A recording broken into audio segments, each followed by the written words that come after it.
Oh, we can go into the episode of Dachi straight away.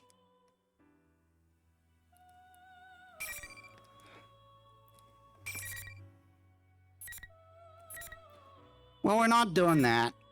We are going to start. We are going to start with episode P3.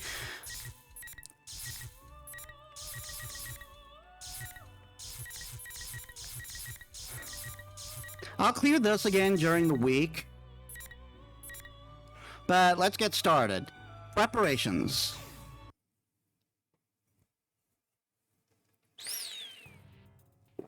The death of everything, but also the beginning. Oh, hi! It's been a long time since we've seen you. People have filled the world, yet turned it into a void. The only hope of salvation lies in ruin. Did you work in a zoo? Because that's one huge pile of shit you're pushing around. So, how'd that turn out for you, Dad? It doesn't matter now that you're dead as a doornail, does it? You wanted the world destroyed, huh?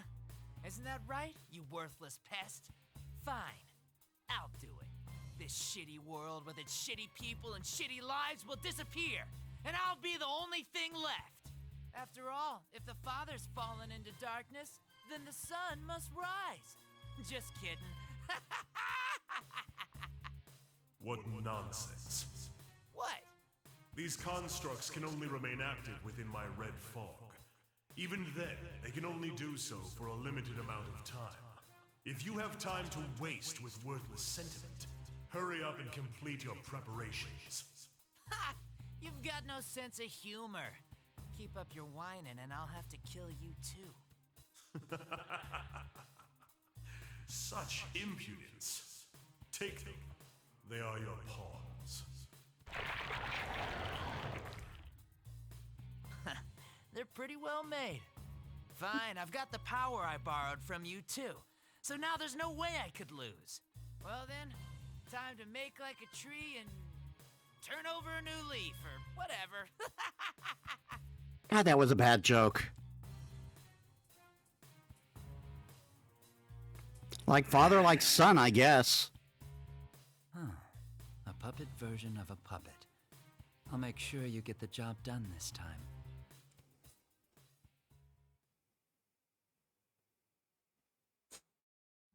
Now let's begin.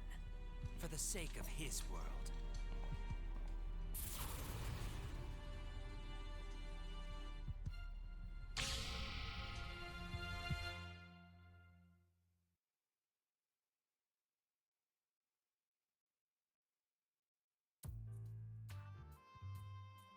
May 5th, afternoon. I'm at the Shadow Operative's lab. Finished going through Labras's personality module and control links. Fukasan's voice echoes through the machinery-filled room where she works as the operator. It seems it'll be a little more time until she'll be finished with her work. I knew we could count on you. I'm sorry that I asked you for such a big favor. Oh no, I couldn't possibly stand by after something so important happened. But, is it really all right for me to be doing this? Aren't you all part of some kind of police organization now? There's no need to be concerned. Even now that we've become the Shadow Operatives, this lab belongs solely to the Kirijo group. The Shadow Operatives.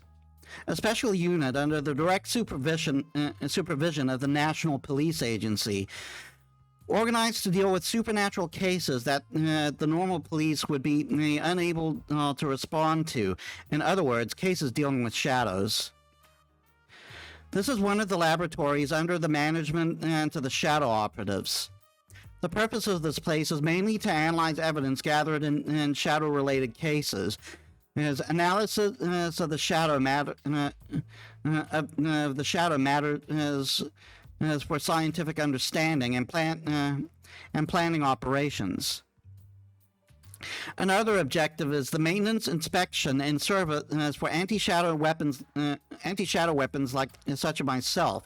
Since I am a member of the Shadow Operatives and am classified as a weapon due to my mechanical nature, I periodically undergo maintenance at this facility. Directly after the inauguration of the Shadow Operatives, Mitsuru-san had a statue of the art packing... statue, really? Mitsuru-san had a state-of-the-art packing case prepared for me, to transport me. However, the one slumbering in this case is my sister, who is also our new teammate, Labris, the 5th-generation anti-shadow suppression weapon. I finished investigating Labrys's mobility systems. All I have to do now is reboot her OS and perform some final checks. Thank you. How is she? She'd sustained some heavy structural damage, so I was worried, but thankfully none were critical. Since my sister had been forced to push herself far beyond her limit during the events of the other day, her entire body had taken serious damage. I'm glad she's okay. Fukusan's words caused me to sigh with relief. See. And what did you recover from her memory? I'm sorry. I searched through it, but I found no records that would lead to finding the one behind what happened. If we want to pursue him any further, we'll have to wait for a report from intelligence. But it seems that will still take some time.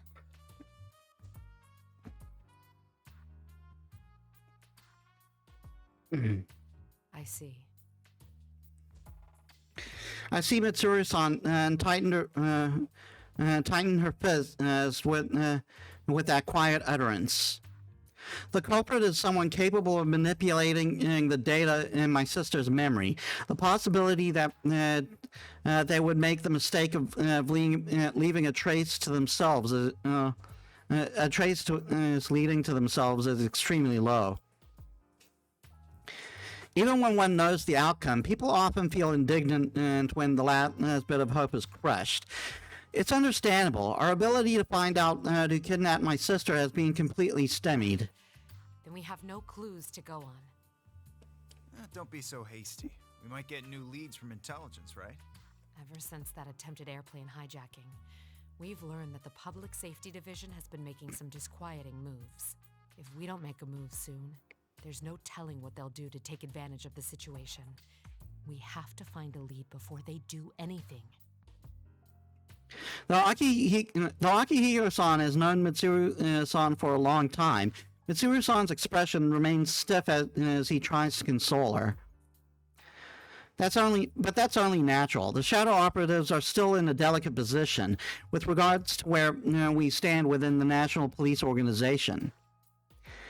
As a seemingly suspicious group founded by an outsider and dealing with crimes outside the capabilities of the normal police force, we often are met with the cold stares from the people who should be our fellow investigators when we're dispatched on cases. The logic of such actions elude me, but I cannot pretend that they do not exist. I understand how you feel, Mitsuru-san, but we must solve one problem at a time. That is why we have gathered here today. You're right. I'm sorry. Please work with me here in reviewing what information we already know. Mitsuru-san implores us for assistance. Our gathering here at the lab today isn't just to hear about the results of Fukusan's tests on my sister. We come to share and review the information we have to inspect the clues as closely as possible, to get the culprit as quickly as possible. The person behind this case first stole Labris, the 5th-generation anti-shadow suppression weapon, while she was in transport. Yes. The hijacking of the airplane you were on was a diversion used to conceal the theft of my sister, after which she was transported to Inaba. Correct. The hijackers were subdued and captured, but we have reason to believe that their minds were under some kind of control. Those who hijacked the airplane and transported the case had no memory of taking part in the crime. They did not recognize one another, had nothing in common, and were all ordinary citizens with no prior criminal records. They did, however, all claim in their testimonies that they saw red eyes through their though their interrogations are still ongoing. It seems it won't be long before they are released. With all these points taken into consideration, it becomes apparent that this is no ordinary crime. The culprit waited until he arrived in Inaba to turn Labris on and fiddle with her memory. And then he threw her into the TV world, right? Where one's heart and memories manifest themselves. As a machine, Labris was able to control these memories in great detail. In other words, the enemy used her in order to set a trap for us. When we entered the television world in pursuit, we defeated her shadow and made indirect contact with the culprit. That person revealed that his goal was to steal our personas by making us fight each other, which would weaken our hearts and turn our personas to shadows. Once he'd accomplished that, he would combine them all so we could have even more powerful shadows. Everyone falls silent. The mysterious person's motive was to gather and unify shadows. This is all too similar to something that those of us gathered here will never forget. Shuji Ikutsuki. The culprit's speech pattern is consistent with Ikutsuki-san's mannerisms. His inability to use a persona matches him as well. But that's not possible. That's right. We've confirmed Ikutsuki's death. Or maybe there's someone out there besides Ikutsuki who still thinks the same way he did. If so, then the world we strive for is still far away. Mitsuru-san sounds as if she's in agony.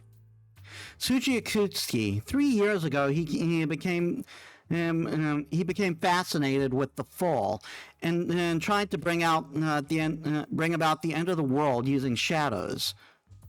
To Mitsuru-san, he is also the adversary that robbed her of her previous father. Yamagishi, when Labris awakens, can you give her a summary of the case from 3 years ago? Of her precious father, not previous. Yamagishi, when Labris... I'd like her to know what went on while she was sealed. I understand. Can't you just stick that data into her memory? If we did that, it would just become a piece of data to her. She needs to be told about it in order for her mind to understand what happened. She's human through and through, huh? Also, I noticed something when I was checking her memories. The makeup of Labris's memory field is slightly different from Igus's. That S after the apostrophe shouldn't be there. Same with Igus. Besides the memory area that she normally accesses, there seems to be a subnetwork of some sort. She has 2 memory networks? I think it was probably used to incorporate the feedback from her sibling units, but I still don't know for sure. That's why I believe it's safer to tell her in person. All right, I'll let you tell her however you see fit. Regarding Ikutsuki, I'm pressuring staff to hurry and review the information, including the newly discovered quarantine server at Ergo Research. We never knew about the server in question before now, because it had been cut off from the group's network. It most likely has information that normally would have never left Ergo Research, such as data on top-secret experiments. Ikutsuki-san could be involved in this case. Mitsuru-san's worry and irritation may be because she senses that possibility. We all understand the pain she must be in. By the way, what was the logic behind that whole midnight channel thing? It's still unknown, but we'll have to send people to Inaba again. We're going to hold a meeting at headquarters tomorrow to discuss countermeasures.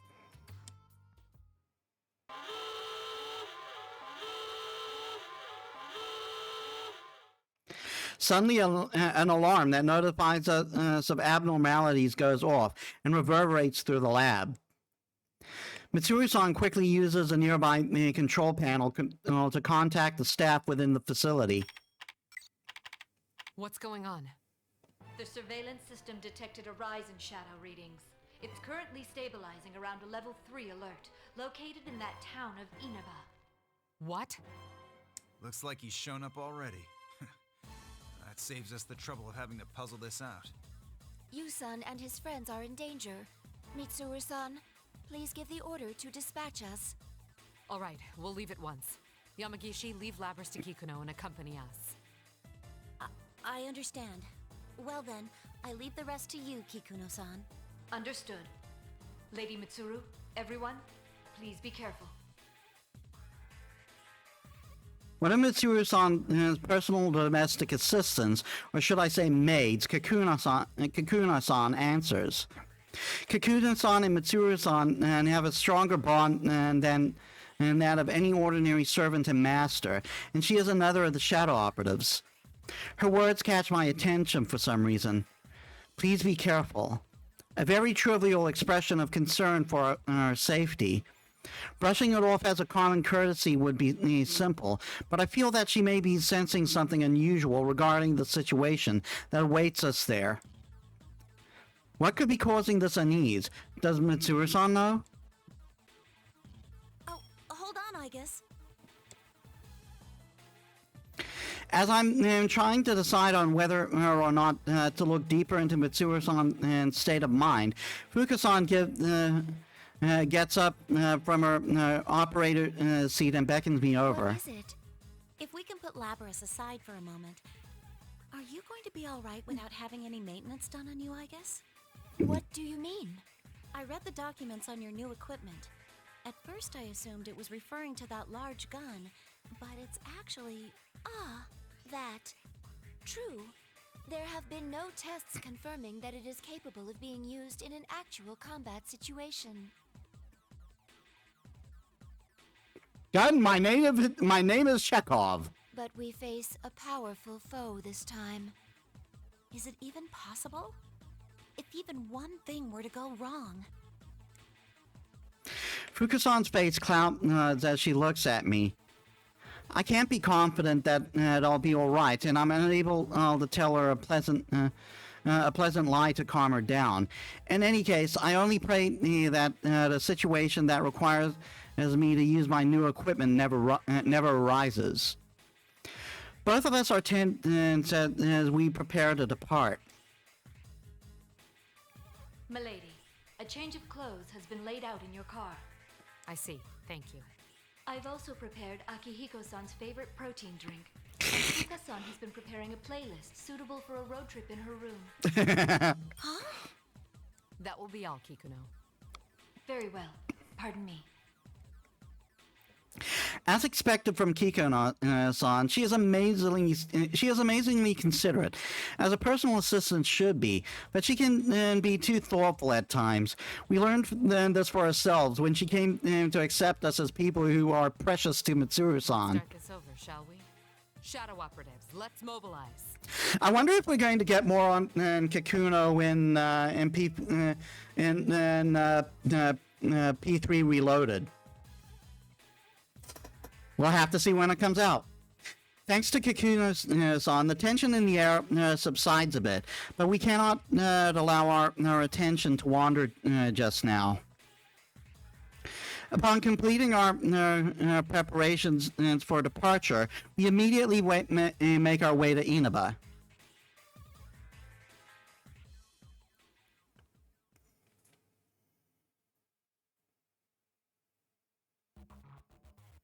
Why are we taking this car again, Mitsuru? Akihiko-san grumbles from the back seat of the Shadow Operative's personal limousine. I'm not sure how to put this, but I find that his feelings are justified. Don't question it, Akihiko. There was no time to prepare a vehicle with the same equipment. Speaking of appearances, are you gonna wear that again? Sure.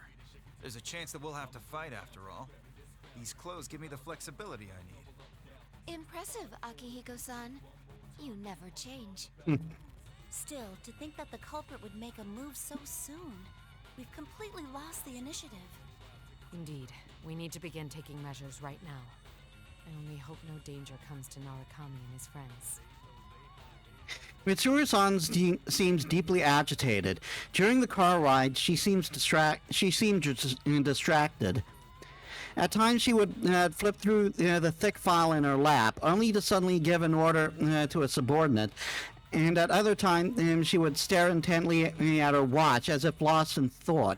Her usual regal composure is gone. Mitsuru-san, why don't we just ask them to cooperate with us? I agree. They seem pretty strong. No, they're still young. If I asked for their assistance, it would waste time better spent in school. Worse yet, it would put them in danger. When you were their age, you took on a world-ending event. I don't want anyone else to have to go through that anymore.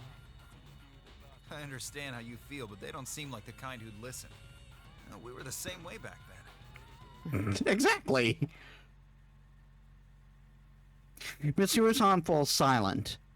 It's likely not a mistake to think that the sudden spike in shadow activity this time is related to the events of a few days ago. It has become apparent to everyone that another dangerous battle is about to begin. We have new information. Kikuno sent me a message.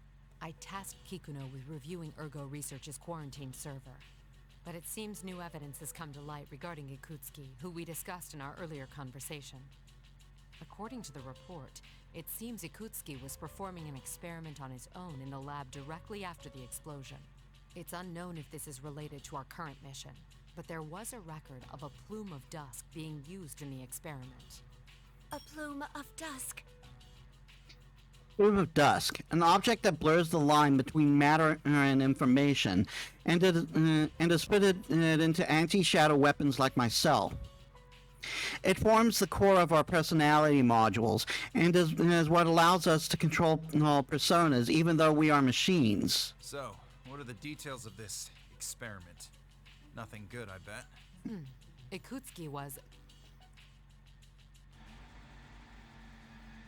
The limousine's engine suddenly roars, drowning out further conversation. It seems the road we are taking has begun to climb a steep hillside. As the car takes a winding road up the slope, I can look down through the window and see lush trees along the mountainside. For a moment, I thought I sensed a shadow reading. Could it have just been my imagination? Yamagishi, tell me our current location. One moment. I'm looking it up now. We're currently in Inaba Pass. We're almost at the target coordinates. And things go wrong in 3, 2, 1. What is this?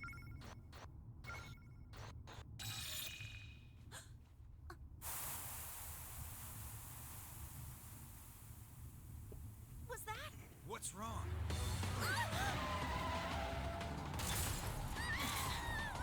An ambush? What's happening? Driver, what's going on? Answer me! It's just like during the hijacking. Subtitles seem to be lagging a bit. A barrier! Are we trapped?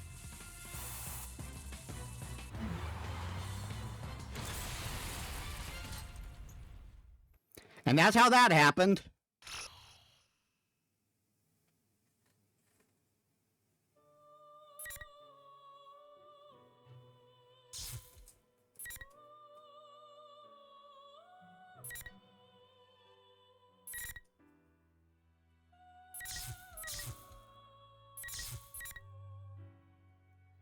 Oh, we gotta do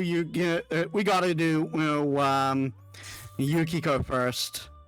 No, not Yukiko. No, Yukari.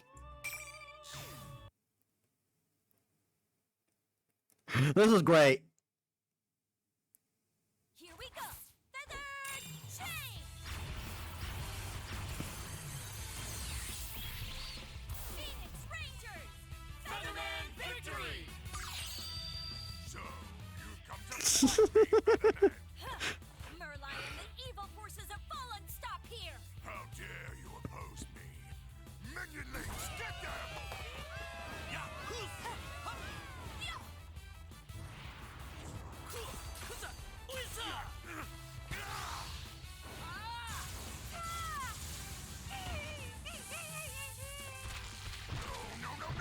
Merlion, prepare for justice. Don't be so sure.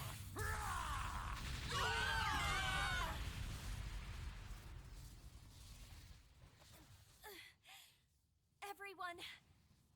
I've had enough of this! Ultimate arrow!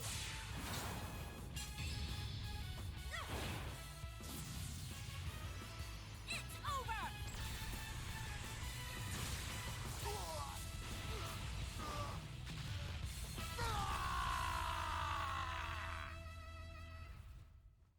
And cut. Perfect. What a take. Thank you very much! Well done. That looked really great. Can somebody get wardrobe, please? No, there was something right. I think that's a wrap.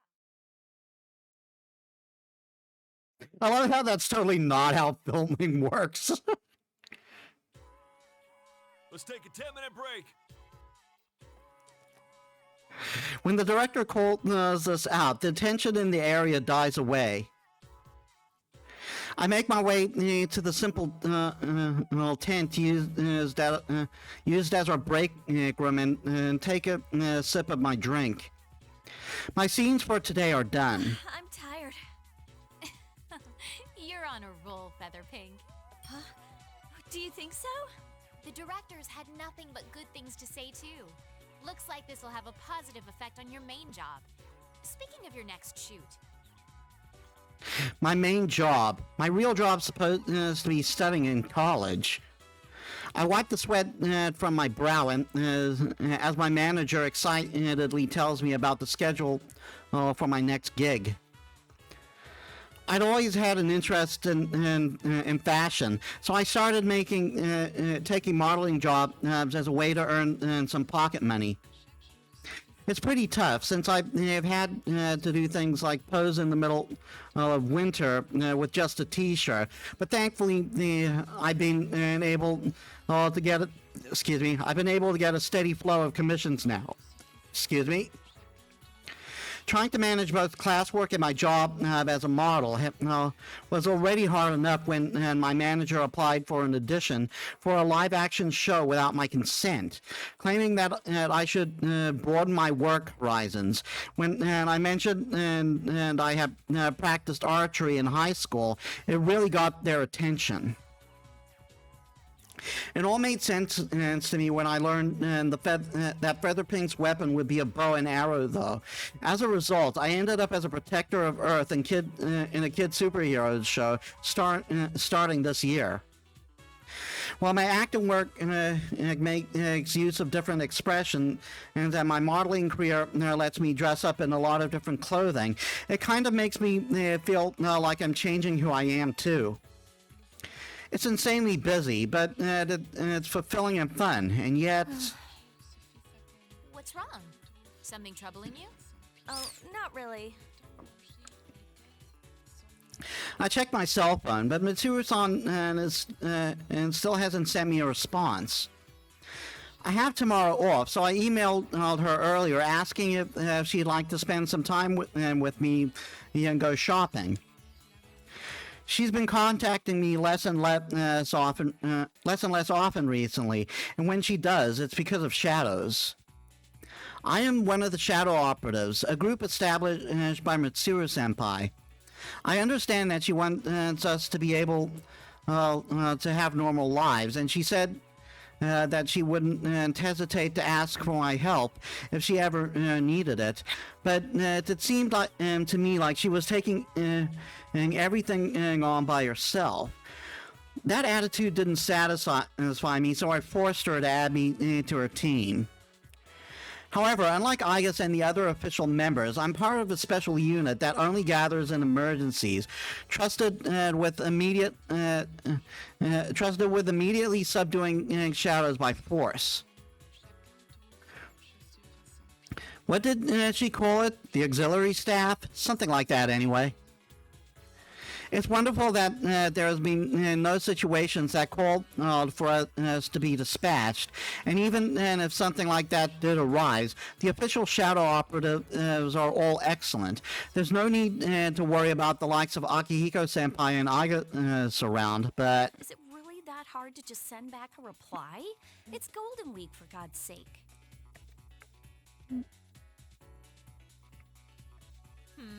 What's this? Don't tell me you've got some boyfriend trouble. Oh, no, it's nothing like that. We normally talk when we see each other, so I've never doubted my friendship with her. Still, when things remain unsettled, it's unsatisfying. Maybe I have to get on her case about taking everything on all by herself. Ignore the helicopter in the background. Thus, there's something loud going. There's something loud going on outside. What? What's this helicopter doing here? Is there a helicopter in this shooting script? Huh?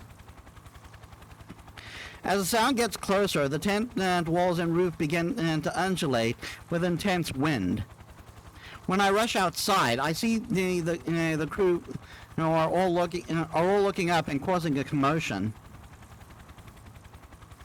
When I look up, there's a black helicopter descending towards the ground, dangling a rope ladder. A lady in the pilot seat sees me and gestures towards the ladder.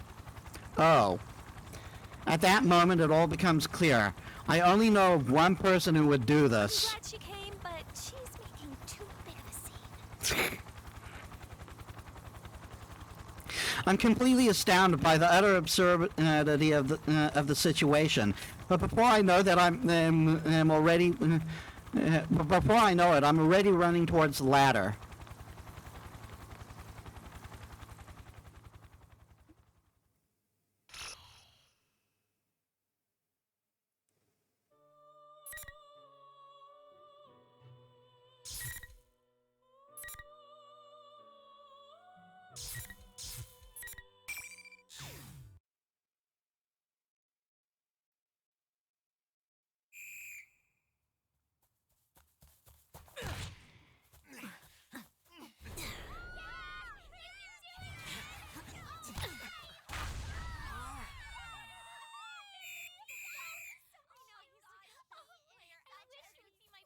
Man, you were amazing. Thanks for cheering for me. You're a real hit with the ladies. I'm gonna get going for today. Okay, you better be this good next time, too. Leave it to me.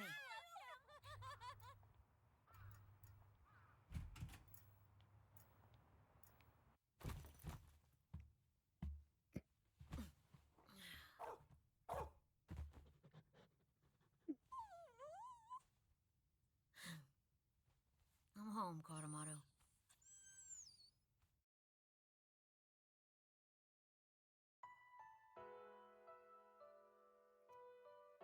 There's some time until dinner, so I decided to leave the dorm again with Koromaru. The Gekakon dormitory is where we live. It was briefly closed after Mitsuru-san and the others graduated. All the equipment from a few years ago was removed, of course. But with the increase in students at Gekakon, they decided to reopen the dorm. I applied for a room as soon as I heard. The reason I did was because of Koromaru. He had been in Aiga-san's care, but at this dorm he'd be allowed to live with me.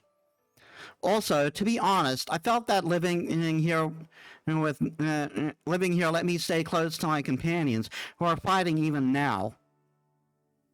Back then, everyone took turns walking Koromaru. Now it's my job.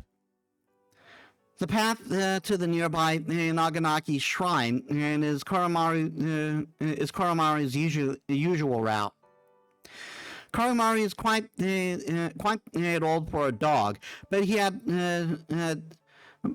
as he trots along at his usual pace along our usual path, it makes me think for a moment that all the fighting back then was just a dream. Only when I'm watching Koromaru walk like this can I forget everything and feel a little at ease.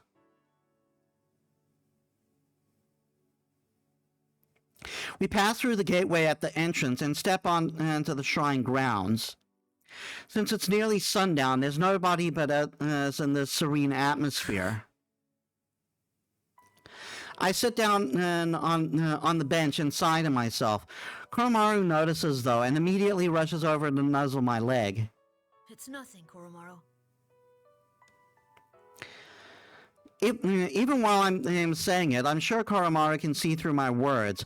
I can't understand them in the same way Aga-san can, but even I can tell what Koromaru is thinking. I pet Koromaru as he looks up with me with a worried whine, and I put my hand in my pocket and pull out the Shadow Operative badge that Mitsuru-san had given me. Koromaru wears the same badge on his collar. Even if she gave me this, I know it's just for show. I bet everyone else is working hard right now.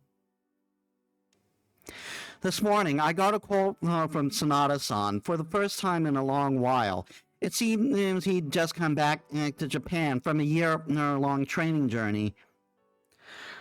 Wandering the world, I knew he was the kind of person who would put himself through anything in order to get stronger, but this is the sort of thing that you only hear about in stories.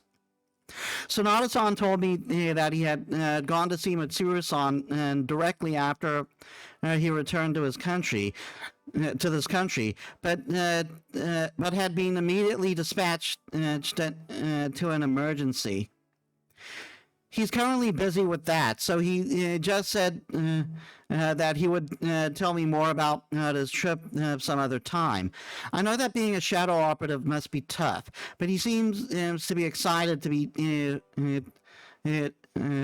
He seems so excited when talking about them.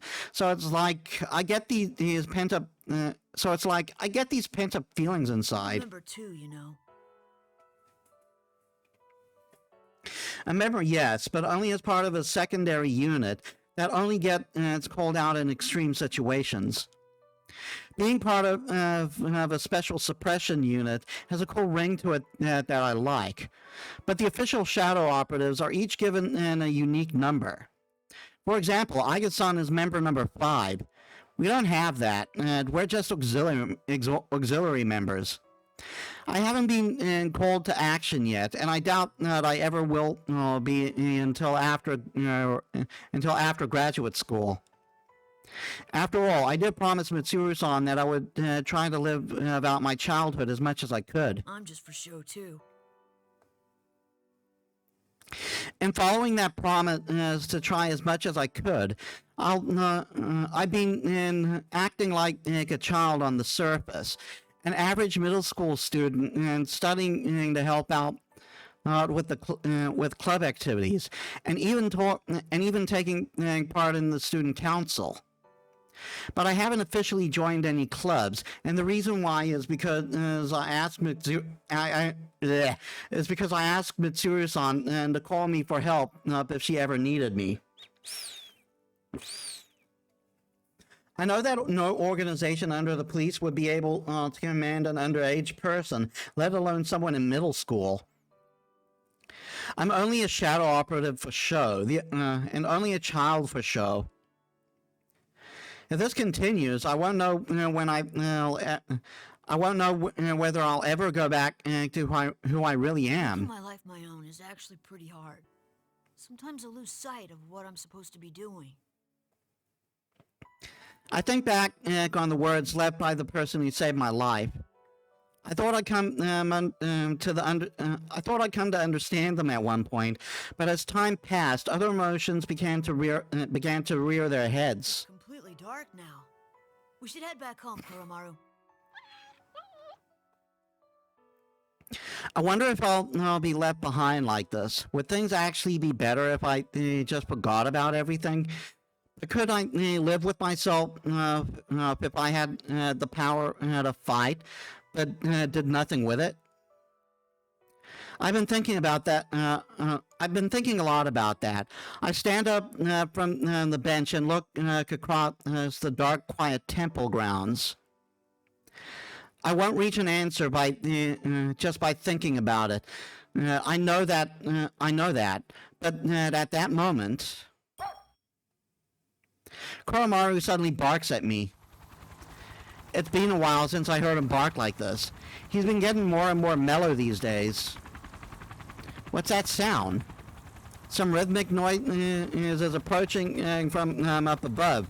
The wind then becomes stronger, and the trees around the temple begins to rustle.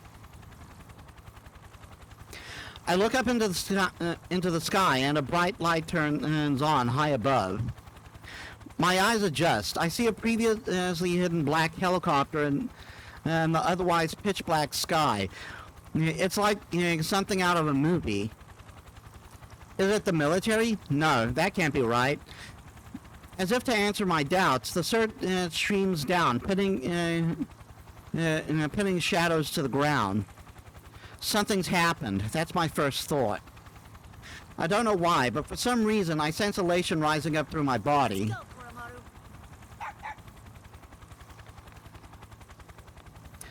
I grip my Shadow Operative badge tightly, then adjust it back onto my... then thrust it back into my pocket as I take a deep breath. I run towards the helicopter.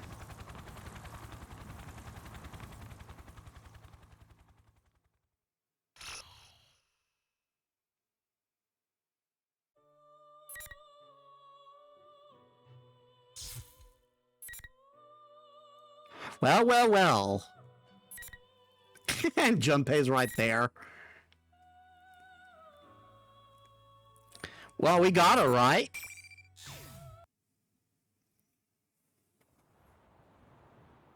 Where am I? Blue skies and azure ocean spread out before my eyes. A gentle breeze brushes my cheek as I stand on a blindingly glistening beach, the sun shining from high above. The sound of the waves is What am I doing calming. here? Wasn't I going through maintenance at Mitsuru-san's place? I retrace my memories with the hint of bewilderment. Because I had been severely damaged in the recent battles. I was to undergo full repairs at the laboratory in the Shadow Operatives facility. I was placed into a protective case, and Fuka-san explained what was going to happen while Aga-san stood nearby. This must be a dream then. I vaguely remember the sensation. It's similar to something I've experienced a number of times before. Fuka-san said that she would shut down my consciousness during maintenance, thus I shouldn't be able to dream. This is a random phenomenon occurring during my rebirth. Is this a random phenomenon during my reboot process? I'm dressed like this again. I'm wearing the uniform from Yasagami High. My arms are human arms. Since what's in one's heart can be reflected in dreams, this must be one of my desires. Still, I know it's nothing but an illusion. I understand. I won't deny it any longer. This isn't really an appearance that I wanted to recall so soon after what happened yesterday. But it seems the me deep in my heart won't let me be that way. Still, as I gaze at the scenery, I eventually stop caring. I take a step towards the pier that juts from the beach, then turn my attention to the eternal GPS. Guess there's no use doing something like that in a dream. I don't need my GPS to know what place this is. It's where I hid a certain wish in my heart sometime long ago. So beautiful. If this really is a dream, maybe I can keep going. Just while I think that, the pier under my feet crumbles and disappears without a sound. Just like that, the azure waters swallow me. The sun's light becomes dim, but I feel no anxiety. The mysterious sensation envelops me, as if everyone is near me, and I'm connected with everyone. Eventually, when the feeling of floating becomes stronger, and I lose all sensation up and down, the sea changes into a field of countless lights. It's in the darkness. Now, where could this be? It seems I have an odd guest. Oh, you're that misrepresent. No, press stand? Ah, yes, Miss President. We met the other day. Misrepresent. Oh, Elizabeth, you're fun.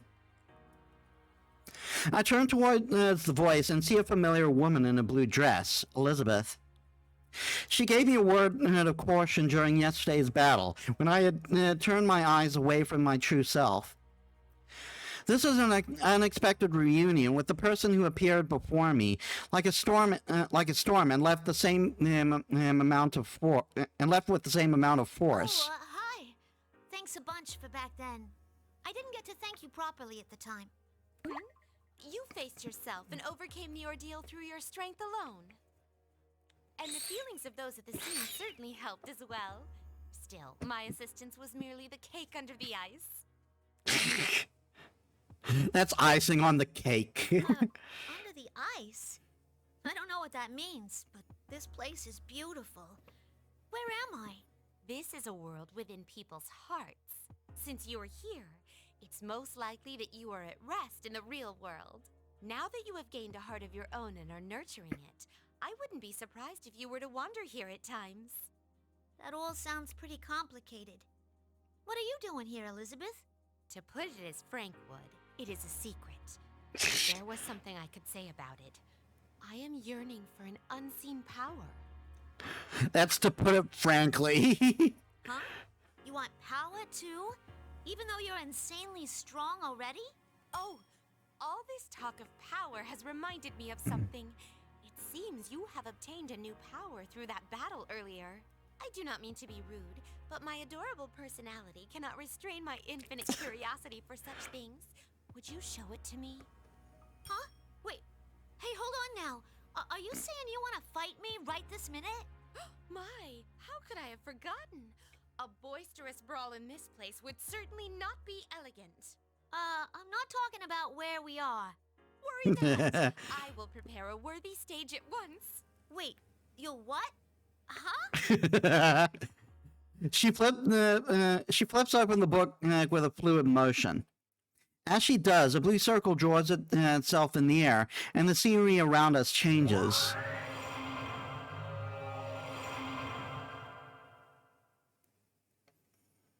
This place. The tranquil ocean-like area changes into a familiar place. This is the announcement room at the school that I had created. Beyond the glass, in this red-stained room, hang the corpses of my sisters, as I had destroyed with my own hands. I feel a lump in my throat as the memories come back to me. I look down and see my body has returned to its cold, white, metallic one. This is my true form. Hey, Lotus friends, and welcome to the stream. How was your day? Yeah, we're about to fight Elizabeth, so F's. Oh, are you a bit shaken? My apologies, but it seems we're being pressed for time. Before I can sort out my emotions, the aura I feel from Elizabeth begins to intensify. She's coming. Without further ado, here I come. Your fate is in the cards. Yeah, I did a whole playthrough of like the first Persona 4 Arena story, so you can check that one for the details.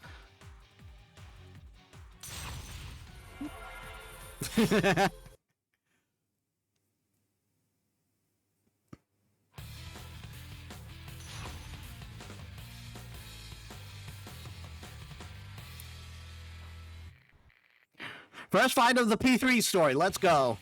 And with my main. Oh my, impressive. Oh no. Oh my, impressive. I see. Oopsie daisy. Oh no.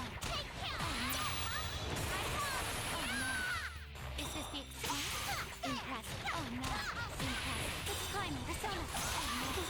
Oh no. Oh my, impressive. Oh no. I anticipated. Ow. Backing up. Ooh, impressive. Oh my. Oh my. Oh, you have shown me your potential. Nice.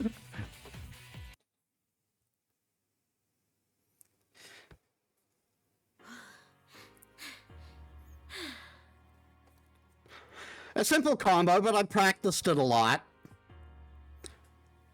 And thankfully I still kind of have the muscle memory for it. done. I have indeed witnessed the power you have acquired. While I was preoccupied with fighting Elizabeth, I remembered something. This is the place where I faced myself and gained something precious and irreplaceable. Yukon, Mitsuru-san, and all the others, imagining their faces causing a mysterious strength to well up from within me. Have I gotten stronger? Elizabeth smiles. She calmly returned to the conversation we had been having. Whether you can accomplish your wish and your heartfelt promise is up to you. If you can't do it, no one else will be able to do it for you. But from a different perspective, that means that anything is possible depending on you. Don't you think it could be perceived that way? If I do it. That is correct. Though, it would be most important to prioritize overcoming the ordeal that is coming your way. Huh? What ordeal? Isn't this just a dream? The ordeal that has made itself known quite close by. I bid you good luck. Wait, hold on. What's this ordeal you're talking about? What do you mean?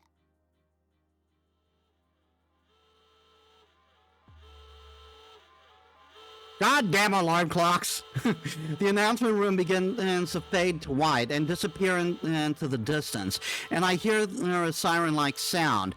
As if in sync with the siren, Elizabeth begins to grow hazy as well. Wait, you have to tell me more.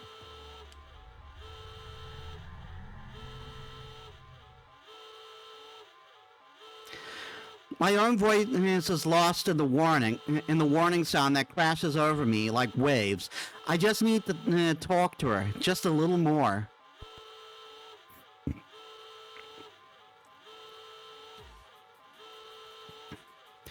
The moment after everything goes white, the laboratory appears in my vision.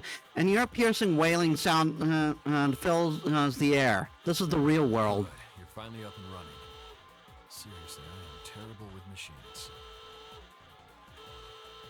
I look toward this voice and see an unfamiliar man in a black striped pin suit.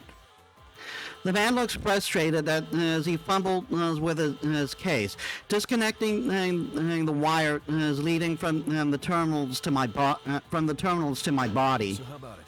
Can you move? Who are you? I'm Kurosawa, a police detective. Oh, do you know what a police detective is? Kurosawa. I have no memory of this man, but for some reason I recognize his name. This must be the information this must be the information that was inserted into my knowledge database. Beginning personal scan, matching iris and voice print. Identified, Detective Kurosawa. Oh, are you with Mitsuru-san and them? Something like that. Yeah, so to clue us in P3,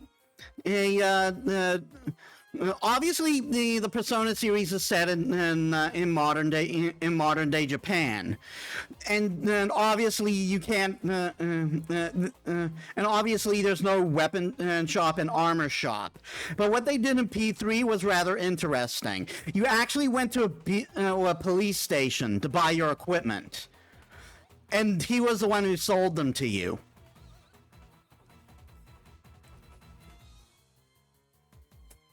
Of course, he was a mere officer then. Now he's a detective. I'll make this quick. There's an emergency. The car that the lady, that Mitsuru Kurijo was in, has gone missing. Mitsuru-san? What do you mean? An emergency? She went missing? Only after hearing this do I pause to re-examine my surroundings.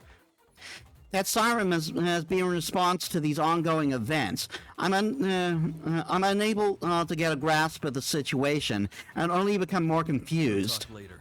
We need to get to the roof.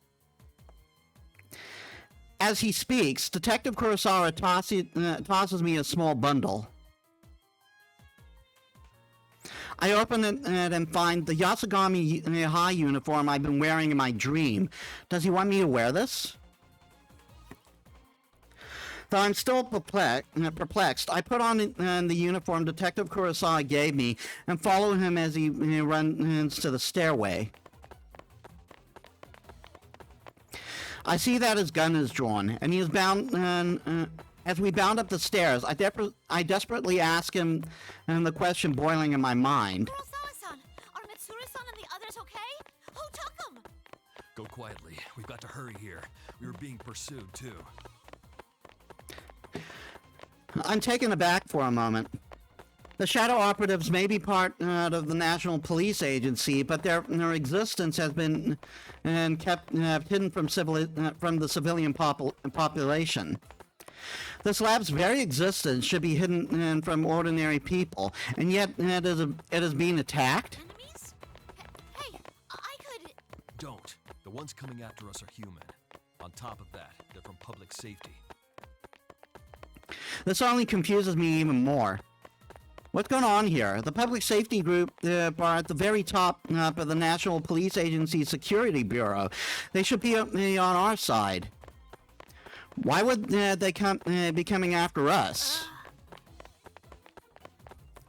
I bite my lip in fear. I thought that I had finally met people who understood me, and that I finally had a place where I belong. Yet now that I've awakened, I'm being pursued by armed people once more. People who are supposed to be on our side at that. Painful memories of Yakushima return to my mind. I shake my head, trying to clear it out of these thoughts, but it's not that easy. At that moment, Detective Kurosawa speaks up, and we can see... and it speaks up as he can see through my emotions. I know it has to be tough, but bear with it. That's how you live, by fighting. His words snapped me out of my reverie. That's right, the world isn't always filled with things like this. There are people who understand me and accept me, and they're all staying by my side. Had I not made my own decision, to protect these people? Thanks, Kurosawa-san. Say, wanna take a shortcut to the roof? With that, I pick up Kurosawa-san and run ahead. I'm going to do everything I can. Hey! I jump and ignite the booster on my back and kick off the wall. Yeah, so Labrys's axe has jet engines on it. So she can use that either to strengthen her axe thrusts, or she can even use them to fly, because her axe can become a pair of wings too. It's a bit of a rough move, but I have determined that it's our best interest to proceed as it's in our best interest to proceed as quickly as possible in this situation. Here we go!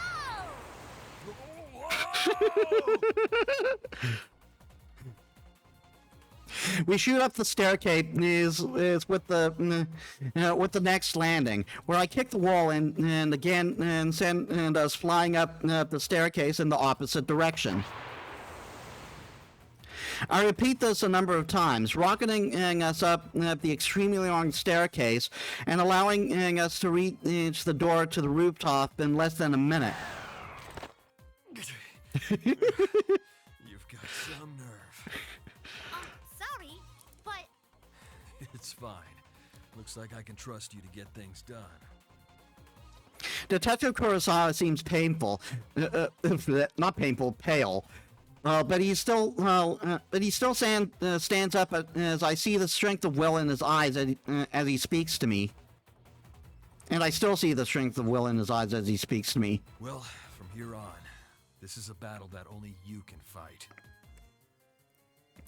When he opens the door slightly, the chilly air outside rushes in through the gap. Putting their lives in your hands.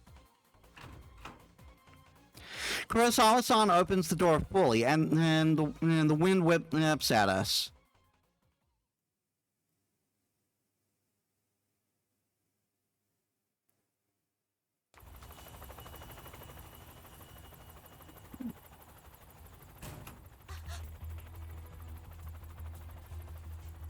Go on. Go now!